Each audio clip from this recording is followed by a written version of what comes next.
Muchas gracias a ustedes por la invitación y por felicitaciones por la oportunidad de hacer este encuentro después del hecho en la Amazonía.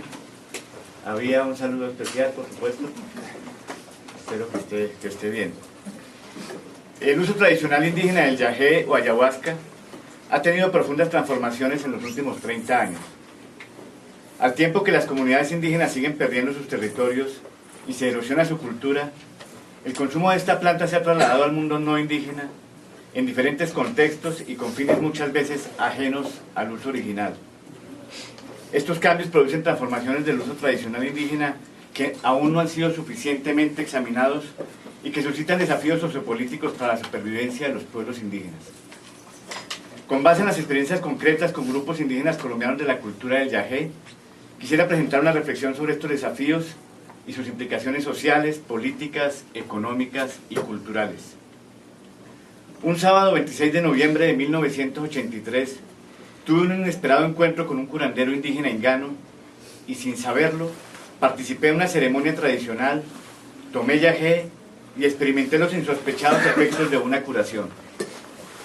Por esa época hacía mi práctica de internado rotatorio en un hospital de Florencia, en el departamento amazónico del Caquetá.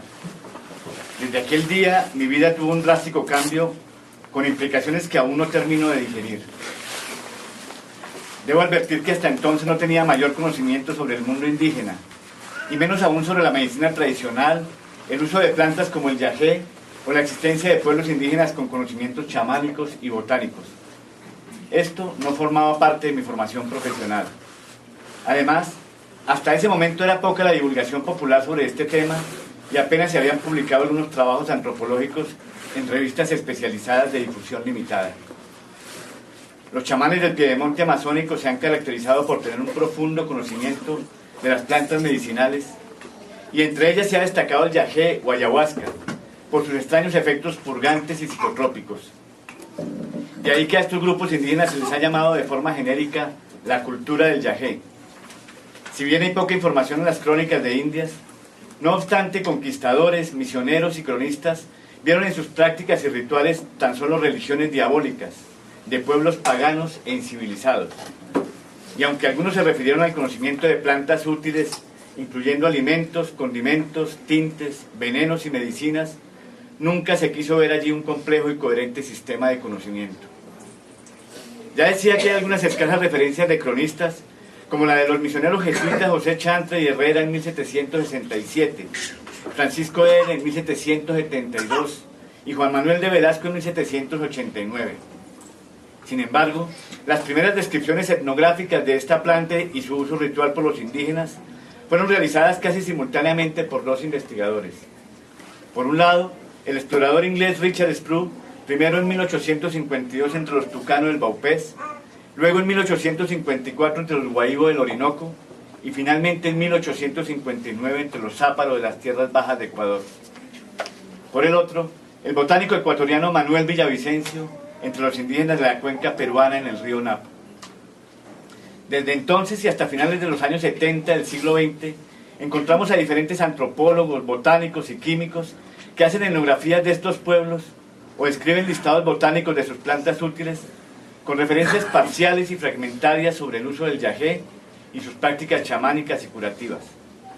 Se destacan Richard Schultes, Reinhard Dormatov, Hernando García Barriga, Marcelino Castelvi, Antonio Barriga, Guillermo Fischer, Víctor Manuel Patiño, Manuel Lucena, Esther Jean Landon, Michael Harner, entre otros.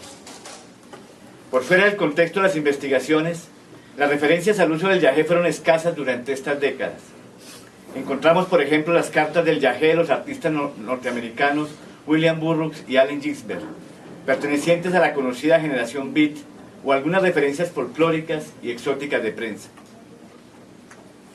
¿En qué momento se abrió esta caja de Pandora para el mundo no indígena? Sabemos que en la década de 1920 apareció el uso ritual mestizo de la ayahuasca en las nacientes iglesias ayahuasqueras en el estado de Acre de la región amazónica brasileña, aunque fue un fenómeno poco divulgado hasta finales del siglo.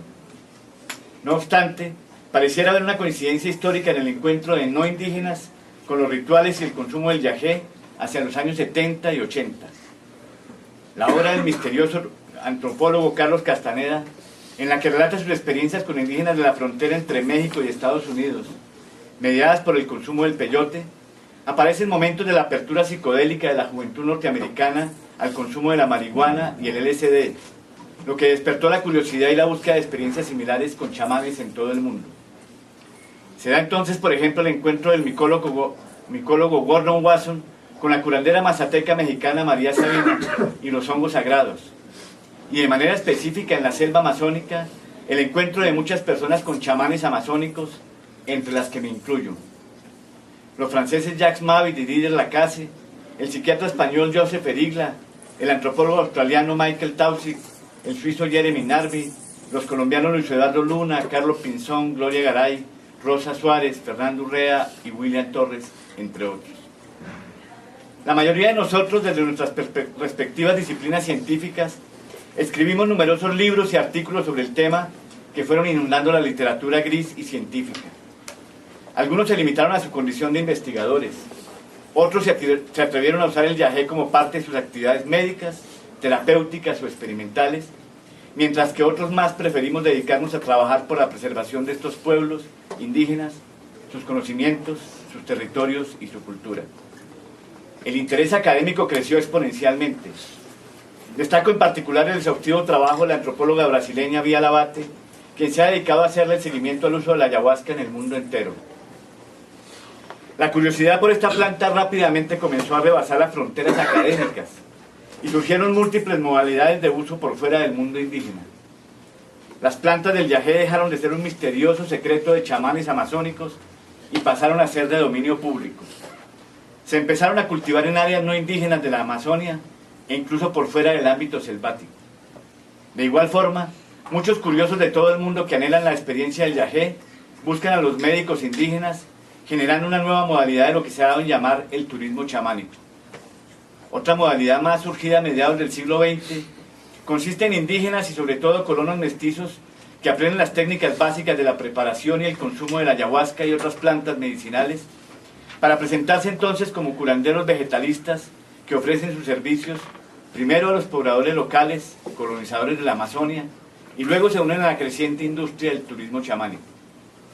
Entre los mismos indígenas de la cultura del yagé, muchos de sus jóvenes ven una posibilidad para lograr un reconocimiento y sobre todo dinero, por lo que con apenas un mínimo de entrenamiento chamánico se autotitulan como chamanes y médicos tradicionales indígenas, reciben visitantes y muy pronto salen a las ciudades de Colombia, Ecuador y Perú primero, para después viajar por Norteamérica y Europa.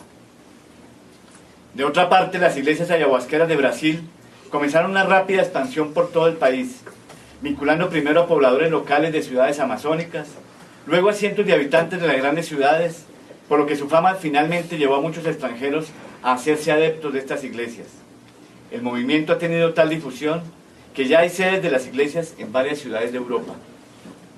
Resultado del encuentro de médicos, antropólogos y psicólogos con chamanes amazónicos, sobre todo en Perú, y en estrecha conexión con la red de curanderos vegetalistas indígenas y mestizos, se abre una modalidad de casas terapéuticas dedicadas en especial al tratamiento de problemas psicológicos, afectivos y psiquiátricos, incluyendo tratamiento de drogas adictivas. Emplean la ayahuasca como planta principal, además de otras plantas medicinales. Acompañan la ingesta ceremonial con cantos o ícaros y pronuncian mantener un ambiente tradicional cercano a los rituales indígenas. No obstante, estas casas están dirigidas por terapeutas no indígenas que se han alejado de las formas originarias de uso indígena y que atienden a pacientes y turistas de todo el mundo. Sabemos también de investigaciones químicas y farmacológicas de la planta y sus principios activos, o de algunos investigadores que insisten en seguir la pista del uso tradicional por parte de pueblos indígenas que aún conservan con fuerza sus sistemas tradicionales de conocimiento. No pretendo ser exhaustivo en la descripción de las nuevas y múltiples modalidades del uso del yagé en el mundo no indígena, aunque sí quiero insistir en que la eclosión del yagé ha dado lugar a lo que se ha conocido como el boom de la ayahuasca, que aún no termina. Miles de personas tienen experiencias con el yagé, bien sea porque visitan la selva amazónica o bien porque lo reciben en las ciudades de pretendidos especialistas del yagé, indígenas, curanderos vegetalistas mestizos, iniciados en iglesias ayahuasqueras, antropólogos, psicólogos y médicos. Este es, en líneas generales, el paisaje actual del boom de la ayahuasca. Cabe aclarar que en todas estas modalidades hay personas honestas que desde sus respectivas aproximaciones procuran que su trabajo con la ayahuasca esté al servicio de la investigación y la salud de las personas. Pero es preciso señalar también, sin temor alguno, que otros son simplemente oportunistas, charlatanes y embaucadores. Y me refiero tanto a no indígenas como, tristemente, a indígenas también. Por otra parte, debo reconocer que detrás del boom de la ayahuasca puede estar la búsqueda de experiencias trascendentales de cientos de personas, especialmente en esta época de desencanto con las grandes religiones clásicas y cuando se ha derrumbado íconos como la ciencia, la religión y la política. O quizás se alimenta también de la necesidad de curación de enfermedades físicas, mentales y sociales que nuestra medicina occidental no logra solucionar. Pero ni las honestas ofertas de las nuevas vertientes del uso de la ayahuasca, ni los comprensibles motivos de la demanda por parte de miles de personas me eximen de mantener una postura crítica frente a este fenómeno, aún sabiendo que esta postura me ha significado rechazo de muchos sectores, incluso del ámbito académico. Antes de señalar las consecuencias sociopolíticas para la supervivencia de los pueblos indígenas, quisiera hacer mi denuncia a partir de lo que testimonié en la reciente segunda conferencia mundial sobre la ayahuasca, celebrada en la ciudad de Río Branco el pasado mes de noviembre de 2016. Antes que nada, quiero felicitar a los organizadores de la Fundación ICERS, organización no gubernamental con sede en España, que logró llevar a feliz término esta iniciativa en la que se pudo reunir una muestra significativa de los distintos usos de la ayahuasca en Brasil y el mundo. Pese a que el evento fue realizado en un lugar remoto y de difícil acceso, asistieron casi 800 personas. Distintas modalidades de presentación como exposiciones, conferencias, películas y hasta sesiones chamánicas con ayahuasca brindaron a los asistentes una panorámica del uso actual de esta planta. Yo personalmente tuve el honor de ser conferencista invitado en compañía de un payé del grupo tucano oriental del Baupés, uno de los últimos reductos en los que se conserva una compleja tradición chamánica que incluye el yagé o capi como una de las plantas importantes para sus ceremonias rituales. Tras 6 intensos días en los que nos vimos enfrentados a la diversidad de usos de la ayahuasca, finalmente redondeé una perspectiva de resumen. Por un lado, una minoría que incluye a los auténticos indígenas de la región, así como a investigadores y personas o grupos de trabajo interesados en la defensa legal del patrimonio inmaterial de los pueblos indígenas, permiten mantener una mirada justa sobre la ayahuasca y su contexto ritual, ceremonial y terapéutico. De otro lado, un amplio grupo de personas y organizaciones han asumido ante la planta o su preparado una postura de idolatría. Se refieren a la planta sagrada, la planta divina, la planta sacramento, entre otros calificativos, e incluso la ven como una planta mesiánica que va a salvar a la Amazonia, a la humanidad y al planeta. La experiencia es usualmente narrada en términos de la planta me dijo o la planta me hizo. Llega a tal punto esta perspectiva que, como lo señaló algún conductor de ceremonias europeas, el chamán no pasa de ser simplemente un barman.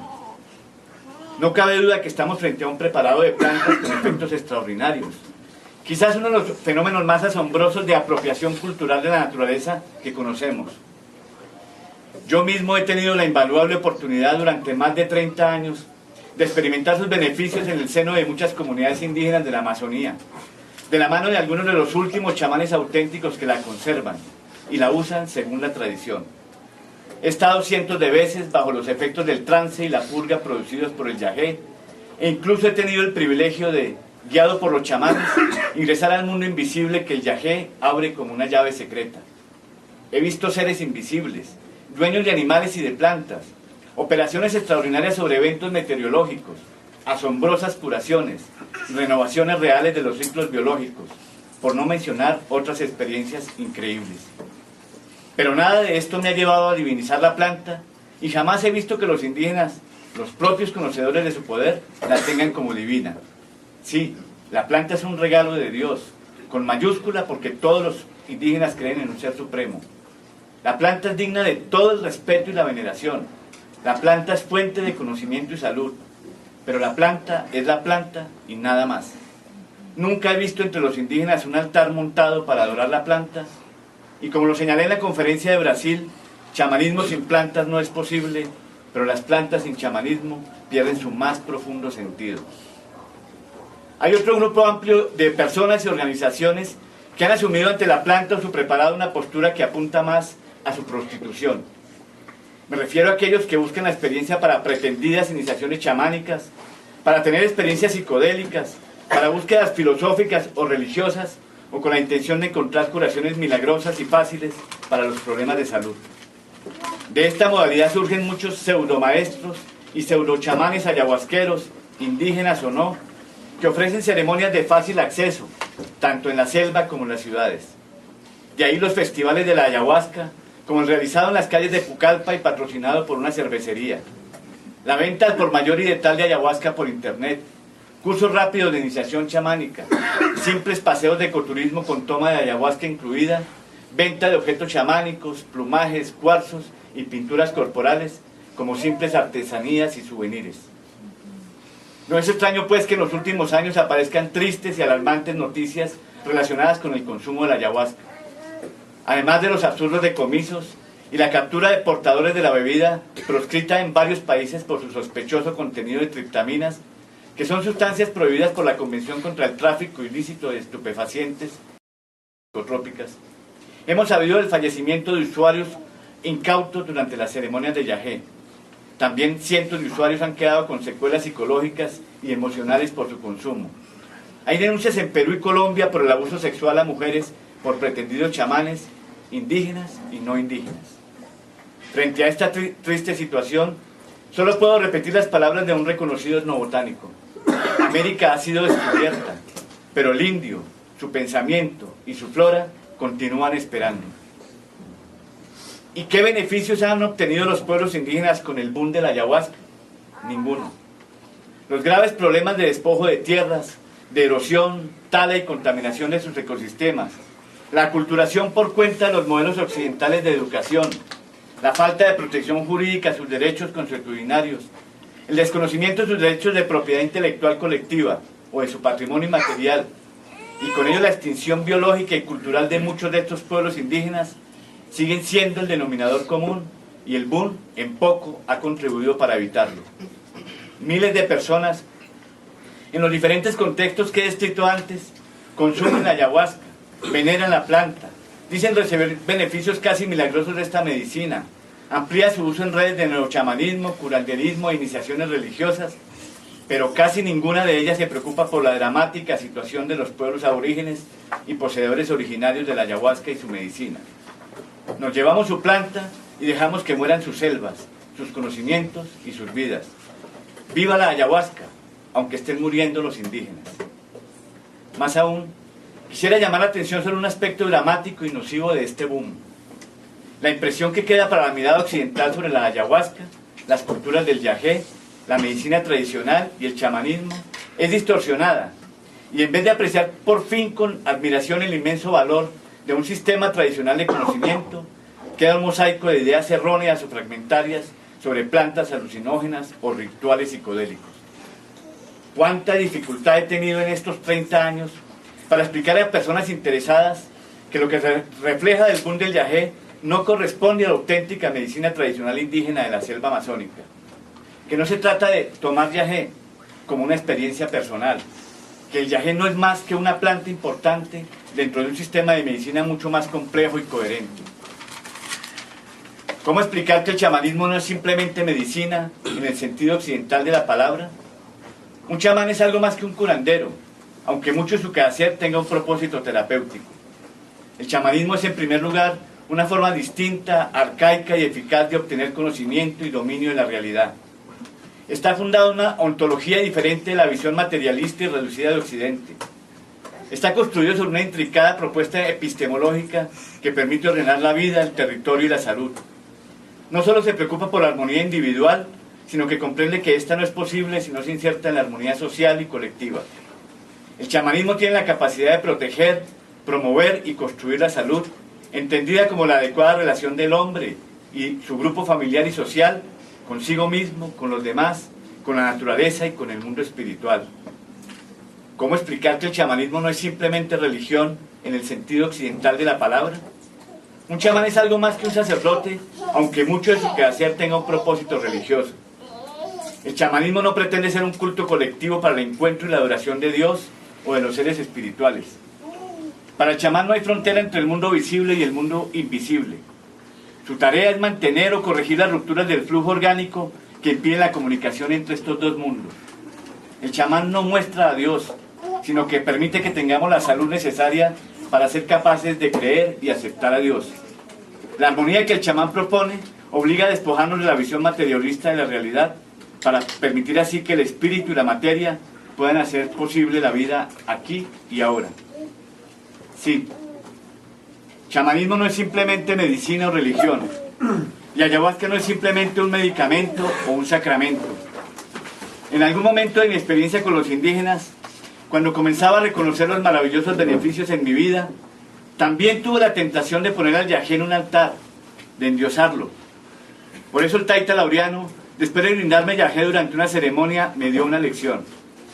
Me veía yo sentado en una sala frente a un gran ventanal de vidrio que daba a un jardín, pero el vidrio estaba opaco y manchado e impedía ver al otro lado. De pronto en el trance vi que el taita cogió un pequeño paño de cocina y comenzó a limpiar lenta y minuciosamente el vidrio hasta que quedó completamente limpio.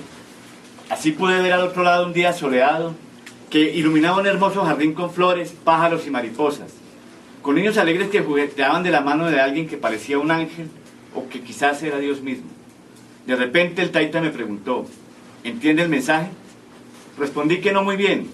Entonces me dijo, no se confunda, el yagé no es el jardín, ni es Dios, ni es la naturaleza. Lo que el yagé hizo fue limpiar el vidrio para que usted pudiera ver todo esto con claridad. El yagé es tan solo un pequeño paño de cocina, nada más. La reducción del chamanismo a simples prácticas pseudo-religiosas o de curanderismo y la reducción de la ayahuasca a una planta psicodélica o enteógena, tan bienvenida y demandada por el mundo occidental, produce un efecto nocivo en las comunidades indígenas. Las nuevas generaciones de indígenas, atraídas por la fama y el dinero fácil que ofrece ponerse plumas y collares de jaguar para repartir el brebaje con un título de chamán, curandero, maestro, han perdido la conexión con los auténticos chamanes de sus comunidades. Ya no les interesa seguir el difícil, riguroso y prolongado aprendizaje que puede durar varias décadas. Apenas aprenden las reglas básicas de la preparación del yagé, unos cuantos cantos chamánicos y no mucho más. Ya casi no hay jóvenes que quieren aprender y con eso se está corriendo el inminente peligro de la extinción de un sistema de conocimiento. El oropel de un chamanismo fácil y lucrativo, sumado al oropel del modelo de desarrollo occidental, invitan a que los propios indígenas no comprendan la importancia de sus conocimientos y en vez de valorar su gran riqueza, aquella que les permitiría vivir bien con lo que les ofrece la naturaleza y su adecuada relación con el mundo invisible, ponen ahora su fe en el progreso, en el consumismo y en el quimérico crecimiento económico ilimitado, camino que los conduce al empobrecimiento económico, a la pérdida de sus territorios y a ocupar el lugar más bajo en la escala social del mundo. Sin su chamanismo, están condenados a pasar de ser los hijos predilectos de la madre tierra para convertirse en los herederos de la miseria económica de Occidente. El chamanismo se ha ido relegando a la esfera de lo folclórico, incluso por los mismos indígenas. Es así como para abrirse a la promisoria industria del enoturismo, convierten sus fastosas ceremonias y rituales en simples obras teatrales para los advenedizos turistas, o en el mejor de los casos, en sesiones psicodélicas de curanderismo o baratas muestras de New Age. Si bien ahora ya visten ropas occidentales, presurosos se ponen atuendos con plumas y se pintan la piel en cuanto llegan los visitantes que pagarán con unos cuantos dólares. Sus exquisitos adornos ceremoniales y los prácticos y sencillos utensilios de su cultura material pasan ahora a ser baratas mercancías artesanales para la venta. Tomo la licencia 2 minutos. Puede cerrar, porque estamos... Listo, creo que está bien. Bajo esta mirada, los pueblos indígenas han caído en la tendencia del paternalismo y el porriocerismo. Casi todos solo quieren ahora proyectos de desarrollo, que les traigan dinero, sean estos productivos, educativos o de salud. Aspiran a cualquier cosa que les permita ingresar en la modernidad a cualquier costo. Pero no es un simple costo. Representa inevitablemente la pérdida de su cultura, de sus territorios, de su verdadera identidad y sobre todo de sus sistemas tradicionales de conocimiento. Cuánta dificultad para que los proyectos tengan como primer y fundamental objetivo la defensa, el fortalecimiento o la recuperación de los sistemas tradicionales de conocimiento. Cuánta dificultad para que se comprenda que ningún proyecto productivo traerá beneficio si primero no se defiende el chamanismo. Cuánta dificultad para entender que la salvaguarda de la diversidad cultural reside en que permanezca la sabiduría original. Si la credibilidad de los mismos indígenas hacia sus sistemas médicos está deteriorada y no hay jóvenes que garanticen su permanencia, además del encantamiento por ofrecer y vender una medicina distorsionada, resulta casi imposible construir verdaderos modelos interculturales de salud.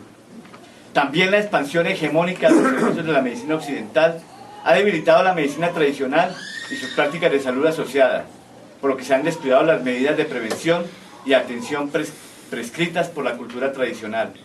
Aún a sabiendas de que los servicios occidentales siguen siendo precarios y limitados, todo lo cual ha significado el incremento de la morbilidad y la morbilidad de los pueblos indígenas. Termino.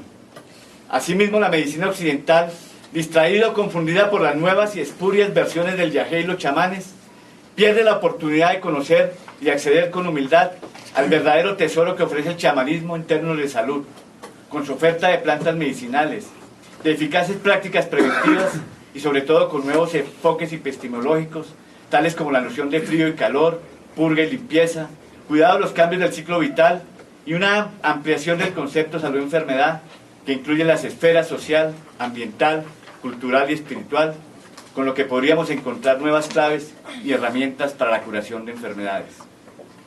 Como señalé en otra ocasión, una de las características de la crisis que vive el planeta al comenzar el siglo XXI es la pérdida de la diversidad biológica por la extinción de la fauna y la flora y de muchos ecosistemas estratégicos, pero también de la diversidad cultural con la probable desaparición de cientos de culturas y tradiciones que aún sobreviven.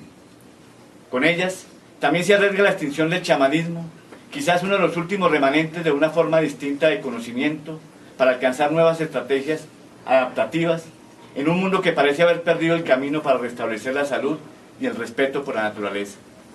Asistimos a un auténtico epistemicidio. Muchas gracias.